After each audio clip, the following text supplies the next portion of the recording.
This here is Boom Studios' Mighty Morphin comic issue number 4. The issue begins over 10,000 years ago on the planet Eltar once again. Here we see Zordon training in combat.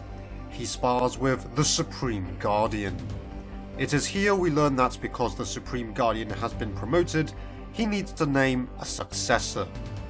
And he chose Zordon, despite Zartus being the Supreme Guardian's second.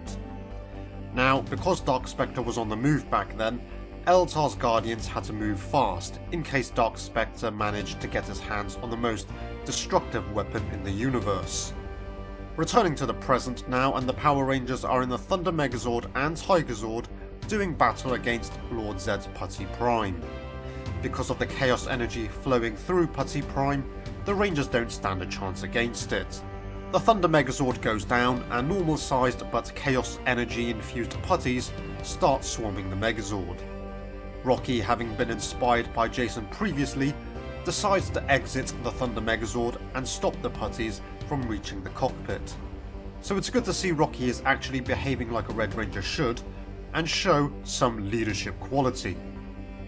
He's not doing it alone though, as Adam decides to help him out. On to Bulk, Skull and Candace now. Bulk tells Candace that he knows something is going on with her. He noticed Candace acting strange and always disappearing, but he thought Candace was cheating on Skull.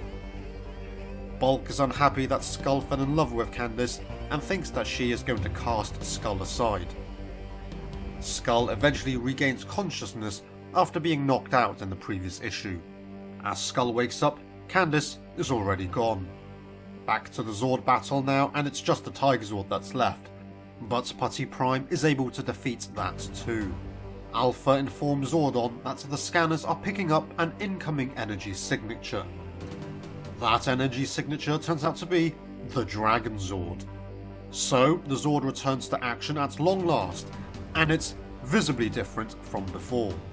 The reason for the different appearance is because Promethea made some modifications to it.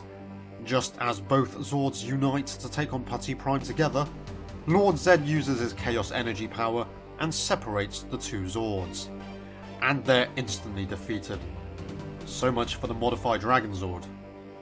It's not just the Dragon Zord and Tiger Zord that are in trouble.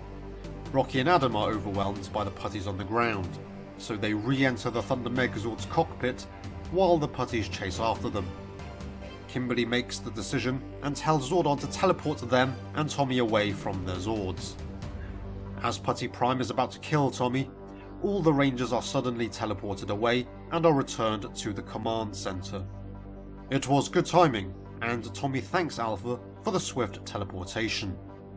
However, as Alpha begins to tell Tommy he didn't teleport them, Candace reveals that she teleported the Rangers out.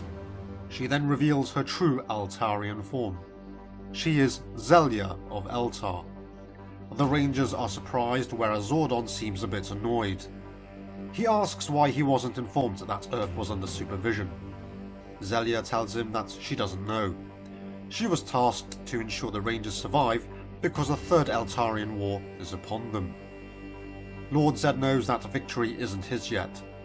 The Rangers escape, so he uses his newfound power to create a shield, thus keeping Angel Grove trapped in a bubble. Grace tells Andrea to get the Green Ranger back immediately.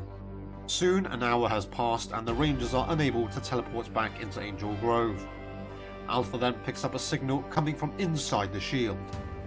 It's an emergency broadcast transmitted across every device in Angel Grove. The broadcast is coming from the Green Ranger. He says he's broadcasting from inside the energy barrier and tells people not to panic. He tells the public they can get through this together and that he will not abandon them. He then takes off his helmet to reveal his true identity. It's Matthew Cook, the friend of the Power Rangers.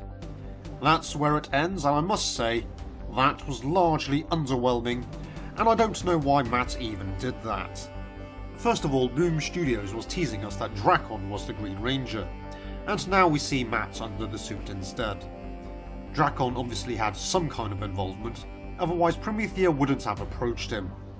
So how did Matt end up where he is now? Also, why did he take his helmet off? I don't understand the rationale. At this moment in time, he seems more like a glory seeker and showing off. Maybe the next issue will address that. So the big reveal was not particularly exciting.